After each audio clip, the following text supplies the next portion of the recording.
Bonjour et bienvenue à la grande édition de la télévision rwandaise au deuxième et troisième jour de la campagne électorale. Deuxième jour dimanche, le candidat du FPR Inkotanyi, Paul Kagame, était en district de Rubavu dans son mot devant ses partisans. Le candidat Paul Kagame a assuré que le chemin du développement durable ne s'arrêtera pas et a souligné que les citoyens sont aussi tenus de soutenir cet effort en continuant à maintenir la sécurité. Le même message a été transmis ce lundi au troisième jour de la campagne électorale en vue des présidentielles de juillet prochain.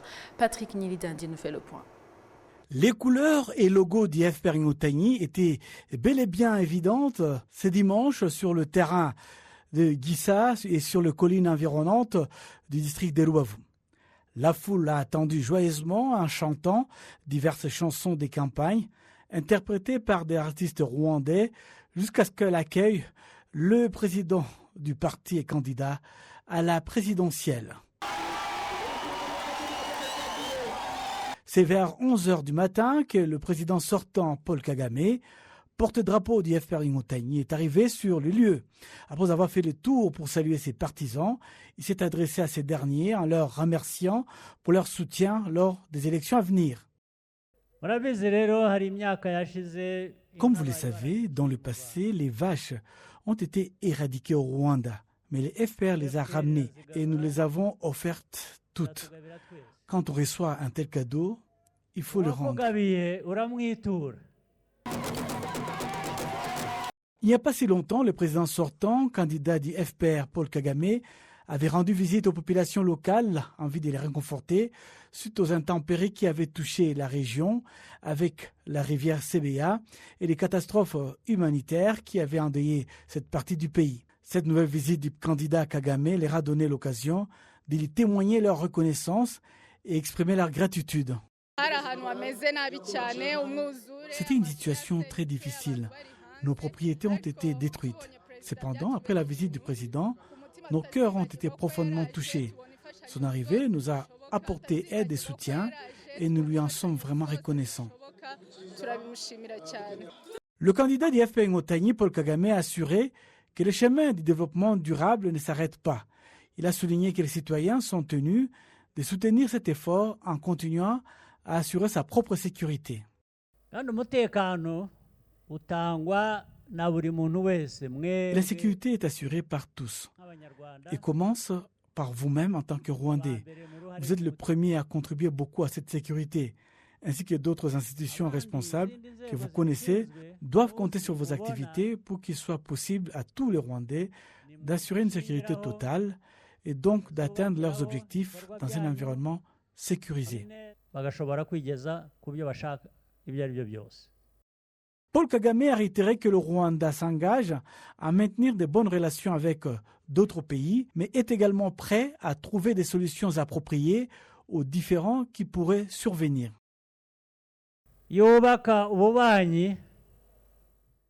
Lorsque vous développez et souhaitez entretenir de bonnes relations, et lorsque vous construisez des partenariats, vous devez également être préparé. Que se passerait-il si certains ne voulaient pas entretenir de bonnes relations avec vous et voulaient plutôt déstabiliser votre sécurité? Êtes-vous prêt à les affronter? Nous visons toujours à avoir la capacité de répondre lorsque la réponse à cette question est nécessaire. Nous faisons ce que nous devons faire. Nous nous concentrons sur nous-mêmes et sur nos objectifs. Nous transformons nos vies et nous laissons aux autres de prendre la destinée de leur propre vie. Nous savons ce qui nous attend et nous sommes toujours prêts à travailler et à bien vivre avec ceux qui le souhaitent. Mais quoi qu'il arrive, nous serons toujours prêts. Lors de cette deuxième journée de campagne, Paul Kagame a également pris le temps de reconnaître et d'apprécier les chefs des partis politiques qui ont décidé de s'allier au FPR Inkotanyi et d'offrir leur soutien pendant la campagne électorale. Ce lundi, la caravane du président Paul Kagame s'est arrêtée en province du Sud, accueillis par des chansons qui vantent leur candidat. C'est en district de Muhanga. Les partisans étaient aussi venus des districts de Ruhango, Kamonyi et Nyanza et qui se sont rassemblés à Chongwe. Le candidat du FPR Inkotanyi, Paul Kagame, est bien arrivé donc à Chongwe, en district de Muhanga, afin de présenter son bilan, mais aussi ses propositions pour le prochain mandat s'il est élu. En début d'après-midi de ce lundi, Le candidat du FPR a fait campagne à Ngororero, où il a déclaré à ses partisans que le fait que les Rwandais puissent voter à 100% pour leur candidat signifie qu'ils ont appris ce que c'est la démocratie. Au troisième jour de la campagne électorale en vue des présidentielles de juillet prochain, le candidat indépendant Philippe Maïmana espère remporter le scrutin avec des nouveautés qu'il a proposées aux Rwandais. Le point avec Jean-Damascène Manéchim.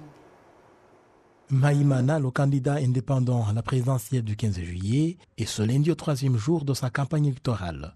Il a choisi les districts de Gatsibo et de Nyagatare à l'est du Rwanda pour détailler les points de son programme politique à la population locale. Philippe Maïmana indique qu'il propose des réformes importantes dans le pays. La nouveauté, c'est surtout renforcer le rôle de notre pays dans le développement de l'esprit panafricain. Et il faut qu'il y ait une solution par rapport au projet du panafricanisme qui date depuis à peu près 200 ans. Et le Rwanda, avec son expérience de résilience, et je vais lui proposer des projets vraiment concrets pour que nous pèsions dans la réussite de ce projet. Bon, d'autres nouveautés, c'est par exemple du côté dans la dossier réfugiés, dossier diaspora. Et je proposerai vraiment que la vie et l'activité des ambassades soient efficaces par rapport à la réunification de cette société qui est vraiment divisée en deux à l'étranger. Il y a deux sociétés rwandaises, alors qu'au Rwanda, nous pouvons tirer un exemple. Et là, je proposerais vraiment que l'Itorero du Mudugudu au Rwanda aussi, ça ne marche pas bien. Or que c'est ça qui doit résoudre le problème, même à l'extérieur. Voilà. Le candidat Maïmana se félicite du climat paisible dans lequel se passe la campagne électorale et l'enthousiasme que lui manifeste la population partout où il y passe. Je suis optimiste par rapport à mon projet et je ne mesure pas la capacité de mes concurrents. Déjà l'essentiel, c'est que je ne les prends pas comme des adversaires, donc je n'ai pas à craindre. J'ai l'espoir que je serai efficace à expliquer pourquoi je me propose candidat. C'est d'abord pour donner l'espoir à mes petits frères, à mes compatriotes, parce que face à l'histoire de notre pays, les gens pourront craindre que la politique sera toujours une mauvaise chose.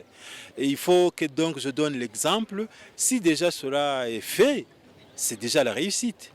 Avec des projets nouveaux qu'il propose, Philippe Maïmana espère gagner la confiance des électeurs rwandais. Bon, je suis heureux d'avoir effectué la campagne dans l'Est, spécialement dans le district de Kayonza et Rwamagana. Ce sont des districts ensoleillés, mais je dirais que le jour a été clément aujourd'hui.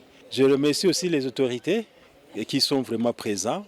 Et c'est la sécurité aussi. Je dirais tout se passe bien. Tout se passe bien. J'avais prévu parler de l'économie aujourd'hui et j'ai pu proposer les nouveautés que vous avez vous-même suivies. Côté création d'activités dans le tourisme et côté création d'emplois et protéger l'emploi surtout. C'est pour la deuxième fois que Philippe Maïmana brigue la présidentielle. Sa dernière participation étant celle de 2017, où il était aussi opposé au candidat du FPR Ingotani Paul Kagame et à Franck Habineza du Parti démocratique vert, ses deux concurrents aujourd'hui. Troisième jour de la campagne électorale pour les présidentielles de juillet prochain, le candidat du parti Green Party ainsi que les députés de ce parti se sont rendus à Ngoma le matin de ce lundi dans le secteur de Kiwungo, cellule de Kalenge, précisément dans le village Amaholo. Les partisans de Green Party ont dit aux habitants de Ngoma que le candidat Habineza possède des connaissances, les compétences et les capacités que tout le monde souhaite. Il est la réponse et selon donc eux, il est la réponse et la lumière et l'espoir. À Kayonza, donc, le candidat Franck Habineza a continué la campagne électorale dans l'après-midi sur le site qui se trouve dans le secteur de Mukarange, en district de Kayonza. Le responsable de la campagne du parti donc affirme que Franck Habineza est un candidat compétent, donc âgé de 46 ans et originaire originaire de cette région. Franck Habineza est un homme compétent, donc selon eux, qui a donné de nombreuses opinions au Parlement et c'est important. Donc les adeptes de Green Party disent qu'ils ont choisi le candidat Franck Habineza pour les représenter à l'élection du président donc de la République parce qu'ils ont espoir qu'il aidera à réaliser leurs rêves. Selon eux, Green Party est un parti qui a de la rapidité de ce qu'ils font et qui a donc de la perspicacité. Le souhait est que pour le nombre de députés de ce parti politique soit supérieur à 2 députés, comme donc contrairement aux dernières élections. Voter pour Green Party est un bon choix selon eux car les gens ont le désir d'y arriver, donc et arriver là où ils doivent aller. Dans son discours, Franck Habineza a souligné qu'il mettra à l'avant tout ce qu'il a promis à la population rwandaise. Il a indiqué qu'il y a donc un pas appréciable sur ce qui a donc été déjà fait en ce qui concerne le plaidoyer qu'il doit faire et il a espoir que le reste sera aussi exécuté. Franck Habineza a parlé du chômage chez les jeunes et trouve qu'il serait convenable qu'il y ait donc une institution particulière pour aider à relever le défi de chômage.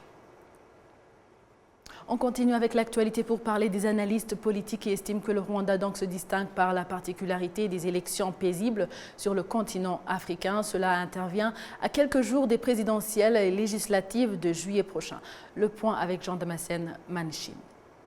La période électorale est souvent émaillée de conflits et de violences dans plusieurs pays africains. Ce climat quelquefois s'aggrave après la publication des résultats où certains contestent l'issue du scrutin.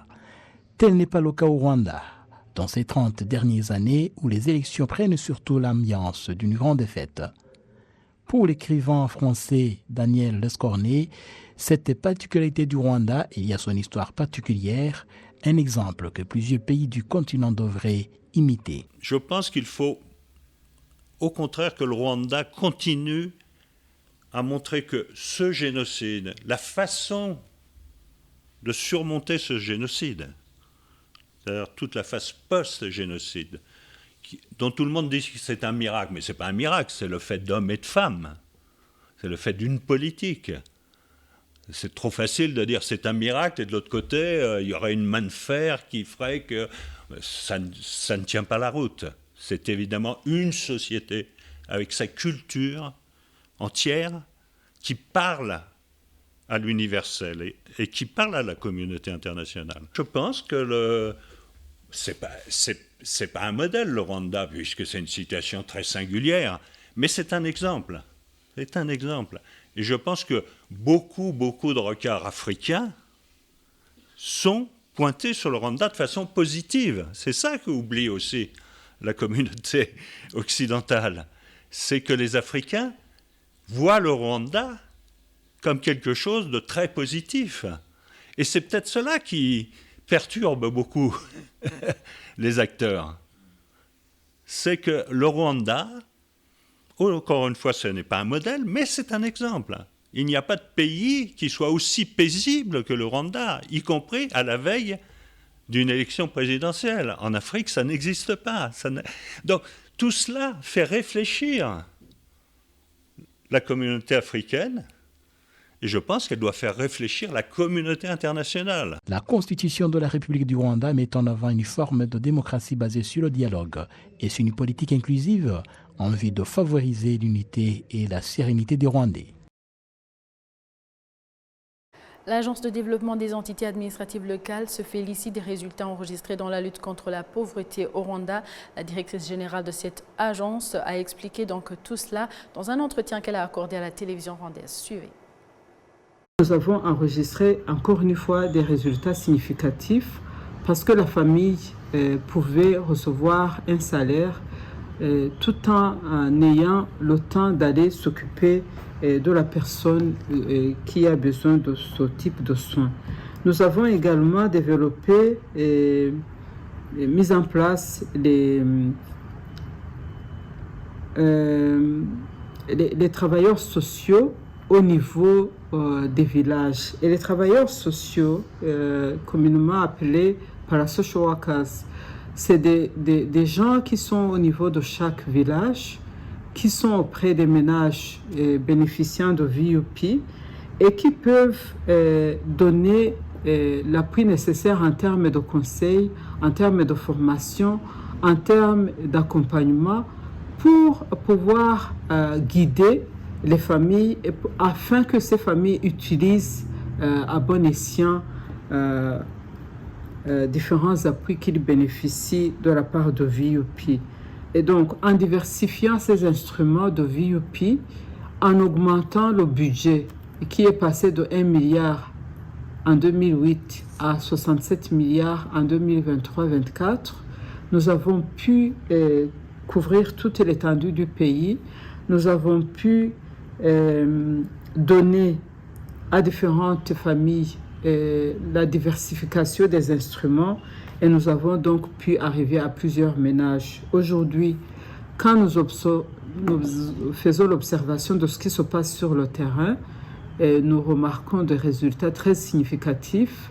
Nous avons enregistré des témoignages importants des familles qui ont passé de zéro revenu à 50 000 par mois, par exemple, grâce aux différents projets générateurs de revenus initiés par les ménages, grâce aux salaires perçus à partir des travaux publics, que ce soit des travaux publics classiques, que ce soit des travaux publics qui sont pour les familles des Expanded Public Works. Donc nous voyons que sur le terrain, les familles ont pu faire un pas en avant, sont en train de sortir de la pauvreté. Et le projet que nous avons, du moins pour le futur, l'orientation que nous avons, c'est de continuer à mettre en œuvre la stratégie de sortie de la pauvreté que nous avons commencé en 2022 pour pouvoir accompagner les ménages et continuer à diversifier les instruments, continuer à leur donner l'appui nécessaire, les conseils, la formation, afin qu'ils utilisent à bon escient ces appuis et afin que la réduction de la pauvreté que nous avons enregistrée au cours des dernières années soit encore plus significative et que nous atteignions le résultat que nous voulons, c'est-à-dire l'éradication de la pauvreté extrême et la diminution sensible de la pauvreté au niveau de tous les ménages. Le Rwanda compte aujourd'hui plusieurs ex-combattants qui ont quitté le groupe FDLR en République démocratique du Congo. Ces derniers indiquent qu'ils tentent de s'intégrer dans la société malgré les années qu'ils ont passées loin de leur famille. Suivons les détails. Wenceslas Nizeyimana était colonel au sein du groupe FDLR qui combat le gouvernement rwandais depuis l'est de la République démocratique du Congo. 12 ans après avoir regagné son pays, il est loin d'oublier les difficultés rencontrées en exil. Après avoir fui le pays, nous avons fondé les FDLR. J'ai dirigé un bataillon et après, j'ai été commandant adjoint d'une brigade. Longtemps après, en avril 2011, j'ai trouvé que la situation s'empirait au sein des FDLR et c'est ainsi que j'ai pris la décision de rentrer au Rwanda, surtout que mon épouse était rentrée 2 ans avant. Une fois arrivé au Rwanda, j'ai été bien accueilli. Rentrer au Rwanda depuis les forêts de la République démocratique du Congo est une décision hasardeuse et beaucoup décident de rentrer au risque de leur vie, comme le dit Vestine Uwizeyimana, épouse d'un ancien combattant FDLR.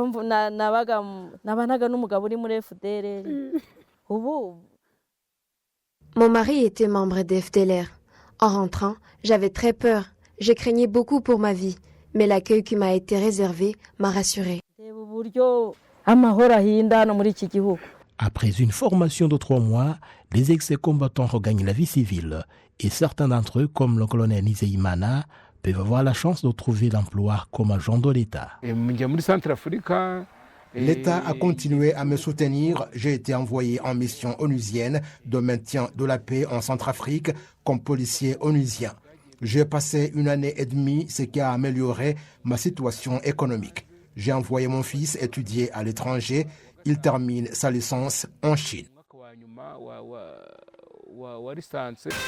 Intégrés dans la société, les anciens combattants cohabitent avec les citoyens ordinaires. Après les suspicions du début, leur cohabitation devient finalement harmonieuse.